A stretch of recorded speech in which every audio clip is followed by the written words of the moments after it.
Hello दोस्तों, आप सभी का वेलकम है माय यूट्यूब चैनल चंदा कोचिंग में। आज आप क्या सीखने वाले हैं?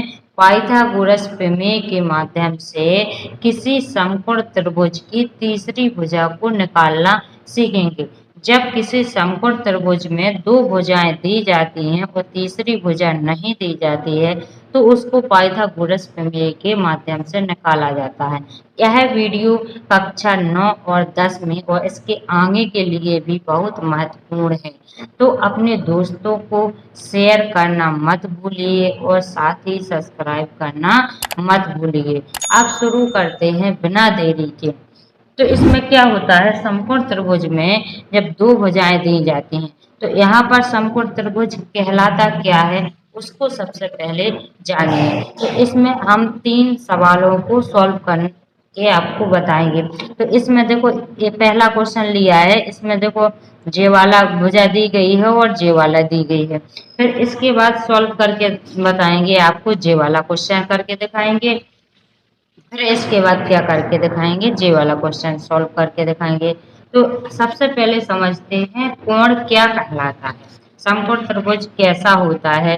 तो यहाँ इसके लिए क्या है, देखो कोण कहलाता है जब यहाँ से जो सीधी गई है वह यहाँ से जो सीधी गई है वह है यहाँ पर जो इसके बीच में फैलाव है, तो इसी को क्या कहते हैं, कोण कहते हैं।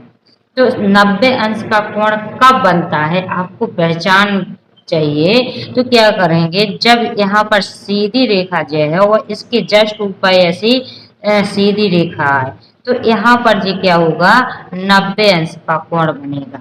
जी आपको ध्यान देना, अगर आपकी रेखा यहाँ से सीधी गई है और इसको थोड़ा ऐसा तिरछा किया जाए तो जी 90 अंश का नहीं है, जी 90 अंश से कम का कोण है। अगर यहाँ से जो सीधी रेखा गई है वह इसको ऐसा फैला दिया जाए तो जी क्या है, 90 अंश से बड़ा कोण है। तो आपको यहाँ तक तो समझ में आ गया होगा कि 90 अंश का कोण कैसा होता है समझ। तो यहाँ पर देखो ये जी क्या है, सीधी है, तो वह कोण भी आपको समझ में आ गया है। दो रेखाओं के मध्य में जो फैलाव होता है उसको कोण कहते हैं। क्या कहते हैं बच्चों, कोण कहते हैं। जैसे एक रेखा जे गई है और एक जे रेखा गई है तो इनके बीच में जो फैलाव है इसको क्या कहते हैं, कोण कहते हैं। यहाँ से यहाँ तक के जो फैलाव है तो इसी को क्या कहते हैं, कोण कहते हैं।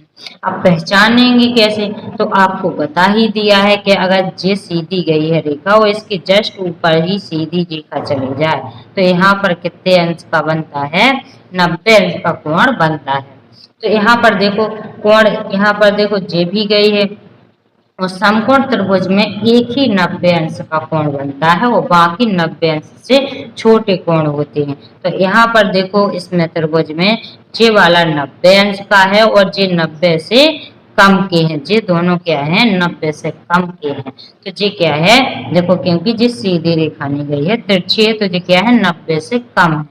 तो जी क्या है, एक समकोण त्रिभुज है। और अगले क्वेश्चन को समझ, देखो ऐसे प्रकार जे दो त्रिभुज हैं तो इसमें देखो एक जो सीधी गई है यहाँ से और यहाँ से भी सीधी गई है तो जी क्या है, 90 अंश का कोण बन रहा है। तो जी क्या है, समकोण त्रिभुज है।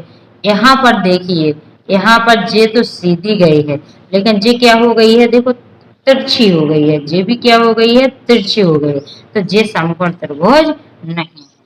अगला देखिए, यहाँ पर देखिए, यहाँ पर देखो, यहाँ पर देखो जे यहाँ से ऐसे सीधी चली गई है फिर यहाँ से भी ऐसे सीधी चली गई, यानी यहाँ पर 90 अंश का क्या बन रहा है, कोण बन रहा है। तो जे क्या है, एक समकोण त्रिभुज है।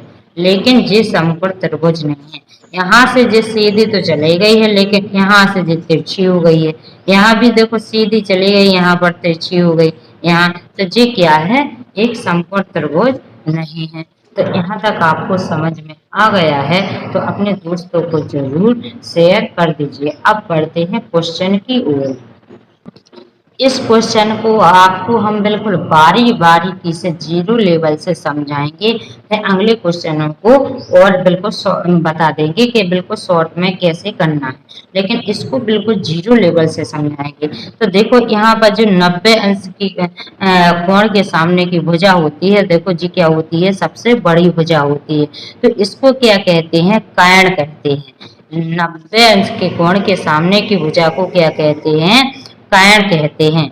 और जो ऊपर जाती है यहाँ पर, तो जी इसको क्या कहते हैं, लंब कहते हैं। और नीचे की इस भुजा को क्या कहते हैं, आधार कहते हैं।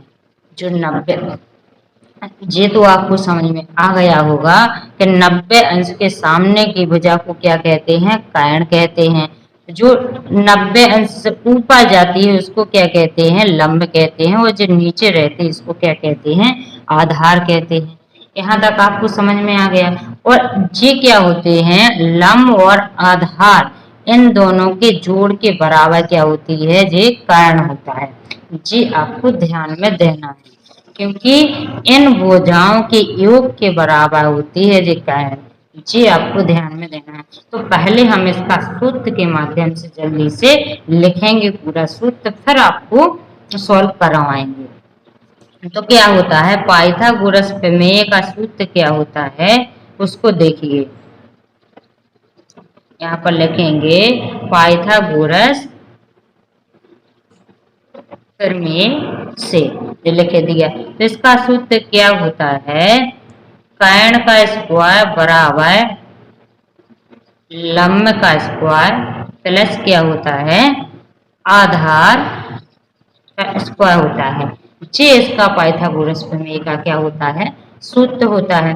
तो इसमें देखो यहाँ पर कर्ण कितना दिया गया है, 20 दिया गया है। तो जी क्या करेंगे, 20 का स्क्वायर करेंगे, बराबर लगा तो यहाँ पर बराबर लगा लेंगे। अब देखो यहाँ पर लंब कितना दिया गया है, 16 दिया गया है। तो इसको क्या कर देंगे, 16 का स्क्वायर कर देंगे। अब देखो यहाँ पर आधार कुछ नहीं दिया गया है, तो यहाँ पर प्लस लगाएंगे और क्या कर देंगे, एक्स का स्क्वायर करेंगे। कुछ नहीं रहता तो एक्स मान लेते हैं। अब इसको क्या करेंगे, मान रख दिए हैं, अब इसको सॉल्व करेंगे। इसको क्या करेंगे, सॉल्व करेंगे। तो देखो जी कितना होता है, जब 20 गुणे, अगर आपको इतना ध्यान में देना है, यहाँ पर 20 का स्क्वायर होता है, तो इसका मतलब क्या होता है, 20 गुणे 20 होता है। यहाँ पर 4 का स्क्वायर होगा तो क्या होगा, 4 गुणे 4 होगा। जी आपको ध्यान में देना है, क्या देना है, जी ध्यान में देना है। यहाँ पर क्या होगा, 20 गुणे 20 होगा। तो यहाँ पर 20 गुणे 20 करोगे तो कितना आ जाएगा, 400 आ जाएगा। यहाँ पर 16 गुणे 16 करोगे तो कितना आएगा, 256 आएगा। यहाँ पर कितना आएगा, 256 आएगा। प्लस क्या करेंगे, एक्स का स्क्वायर करेंगे। अब देखो क्योंकि x का मान ज्ञात करना है, क्योंकि यहाँ पर अपन तीसरी भुजा क्या की है, x माना है। तो x का मान ज्ञात करेंगे तो x को अकेला रखेंगे। तो इसको क्या कर देंगे, इस साइड लाएंगे। तो यहाँ पर देखो जब प्लस में है, तो जब भी बराबर की इस साइड आएगी तो माइनस में आती है। तो क्या करेंगे, इसको माइनस में लाएंगे। तो यहाँ पर क्या हो जाएगा, 400 माइनस कितना हो जाएगा, 256 बराबर क्या आ जाएगा, एक्स स्क्वायर आ जाएगा। अब एक्स का मान निकालना है, तो क्या करेंगे, पहले इसको माइनस करेंगे। 400 में से 256 जाएंगे तो कितना बचेगा, 144 बचेगा। यहाँ पर क्या बचेगा, एक्स स्क्वायर बचेगा। अब क्या करेंगे, एक्स का मान निकालना है, तो आपको ये ध्यान में देना है, क्योंकि क्या करना है, यहाँ से इसको जे स्क्वायर इस पे आएगा तो रूट में आ जाता है। तो यहाँ पर क्या हो जाएगा, 144 के ऊपर क्या लग जाएगा, रूट लग जाएगा। यहाँ पर क्या बचेगा, एक्स बचेगा। तो एक्स बचेगा।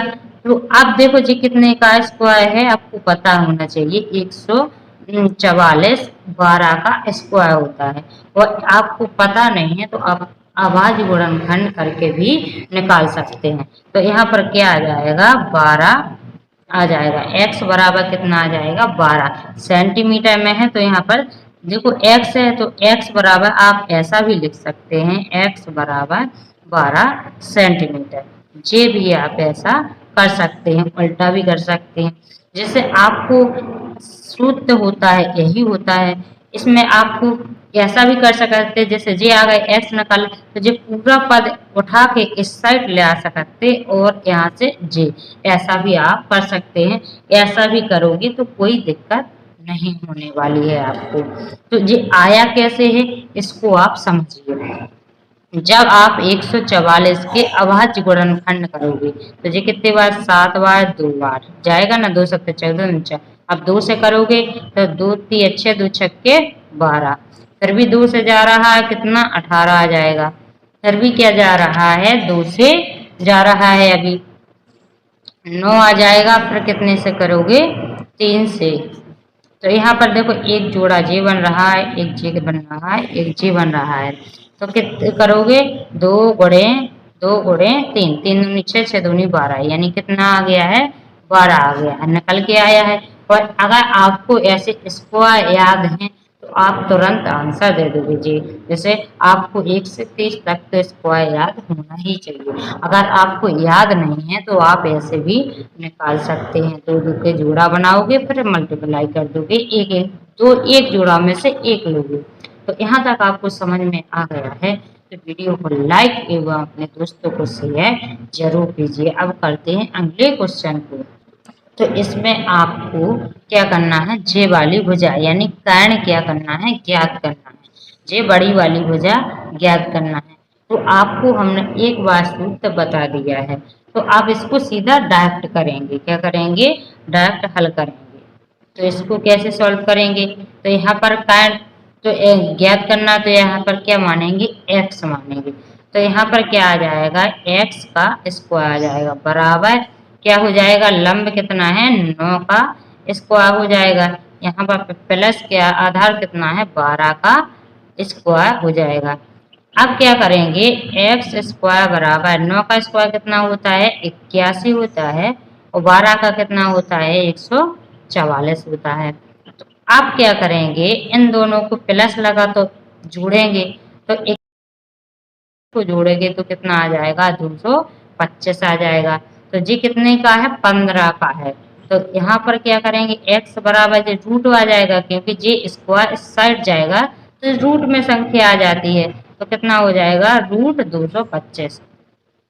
तो बाहर कितने निकल के आ जाएंगे 15, जी क्या हो जाएगा आंसर हो जाएगा।